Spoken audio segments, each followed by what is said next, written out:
একদিন সকালে ছোট্ট আরিফ বাড়ির পেছনে খেলছিল। হঠাৎ গাছের নিচে একটা পুরনো বই খুঁজে পেল। বইটার নাম ছিল জাদুর প্রাণীদের গল্প। আরিফ বইটা খুলতেই এক ঝলক আলো বের হল, আর সেখানে হাজির হল একটা সাদা ঝকমকে বিড়াল। তার চোখ দুটো ছিল নীল, আর লেজটা রংধনুর মতো। আরিফ বলল, আরে তুমি কে? কোথা থেকে এলে? বিড়ালটা বলল, আমি ঝমঝম, জাদুর বিড়াল। তুমি যেহেতু বইটা খুলেছ, আমি এখন তোমার বন্ধু। আরিফ বলল, বাহ, তুমি কি কথা বলতে পারো? ঝমঝম বলল, আমি শুধু কথা না, উড়তেও পারি, অদৃশ্যর হতে পারি। চলো মজার জগতে যাই।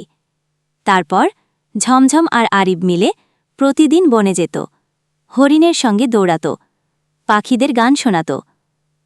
সবাই খুব খুশি হতো। আরিফ বলল, ঝমঝম, তুমি আসলে জাদুর মতো। একদিন গ্রামের পুকুরে পানি শুকিয়ে গেল। সবাই চিন্তায়। আরিফ বলল, আমাদের কিছু করতে হবে। ঝমঝম, তুমি পারবে? ঝমঝম বলল, চলো, আমি আকাশে একটা জাদুর দাগ টানি। এখন দেখো। হঠাৎ করে আকাশে কালো মেঘ জমল, আর ভারী বৃষ্টি নামল। পুকুর আবার পানি দিয়ে ভরে উঠল। আরিফ বলল, তুমি দারুণ, ধন্যবাদ ঝমঝম। ঝমঝম বলল, তোমার ভালো মন আর সাহসের জন্য আমি এসেছিলাম। এখন বিদায় নিতে হবে, আবার দেখা হবে।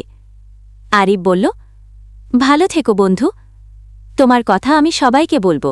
এই শুনে গ্রামের সবাই খুব খুশি হয়ে বলল, আপনার এই উপকারের কথা আমরা কখনোই ভুলব না। আপনি ভালো থাকবেন, আবার আসবেন।